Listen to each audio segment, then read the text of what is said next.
পহেলা বৈশাখ ঘিরে গতি বেড়েছে সারা দেশের অর্থনৈতিক কর্মকাণ্ডে।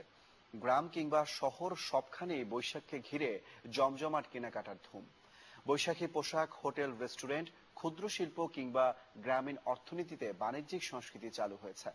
ব্যবসায়ীরা বলছেন, বৈশাখ উপলক্ষে প্রতিদিন বেচাকেনায় যোগ হয়েছে প্রায় 2 লক্ষ টাকা।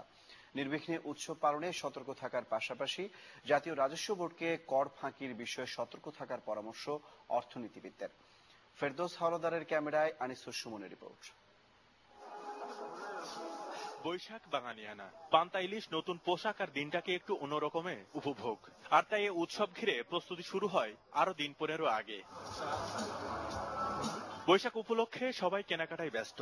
নগর জীবনে বৈশাখটা পোশাক আর পান্তা ইলিশ কেন্দ্রিক হলেও এর বাইরে গ্রামীণ সমাজের চিত্রটা একটু ভিন্ন। হালখাতা, স্বর্ণ বিক্রি বাট্টা, বিভিন্ন রকমের মেলা কিংবা খাওয়া দাওয়ায় থাকে বাড়তি বাজেট। মোটমাট কয়েকদিনে পাল্টে যায় পুরো অর্থনীতির চেহারা। সব মিলে এবারের অর্থনীতিতে সম্ভাব্য লেনদেনের পরিমাণ ধরা হয়েছে 10 থেকে 12 হাজার কোটি টাকা।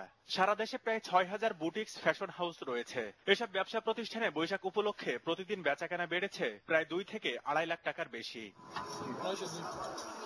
এবারের বৈশাখে তাই সন্তুষ্ট ব্যবসায়ীরা। ঈদটা হচ্ছে মুসলিমদের জন্য আর পূজাটা হিন্দুদের জন্য, আর যে পয়লা বৈশাখটা সবার জন্য, তো সেই অনুযায়ী অনেক ভালো। বৈশাখ উপলক্ষে আমাদের সেল আরো 8-10 দিন আগে থেকে শুরু হয়েছে, আর প্রতিদিন এখন গড়ে 1.5 লাখ টাকার মতো যাচ্ছে। তবে আশা করি সামনে 2-3 দিন আরো বেশি হবে। বৈশাখ এখন উৎসব গণ্ডি ছেড়ে যোগ হয়েছে বাণিজ্যিক মাত্রাতে। অন্যদিকে এবার ব্যাংক ও সরকারি চাকরিজীবীদের জন্য উৎসব ভাতা থাকায় নগদ লেনদেনে প্রবাহ আরো বাড়বে বলে মনে করছেন অর্থনীতিবিদরা। সেই নগদ অর্থ তারা নিশ্চয়ই উৎসবকে কেন্দ্র করেই খরচ করবেন। ফলে সার্বিকভাবে অন্যান্য বছরের তুলনায় হয়তো এই বছর অর্থনৈতিক কর্মকাণ্ড আরো একটু বেশি চাঞ্চল্য পাবে। তবে লেনদেন বাড়লেও তা ঠিকমতো জাতীয় রাজস্বে যোগ হচ্ছে কিনা সে বিষয়ে খেয়াল রাখার পরামর্শ তাদের।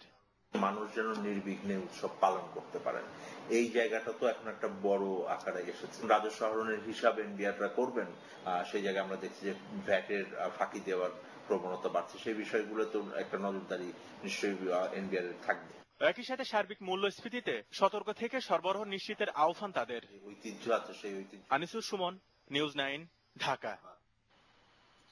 এবার দুরন্ত বাইসাইকেল IPL 2016।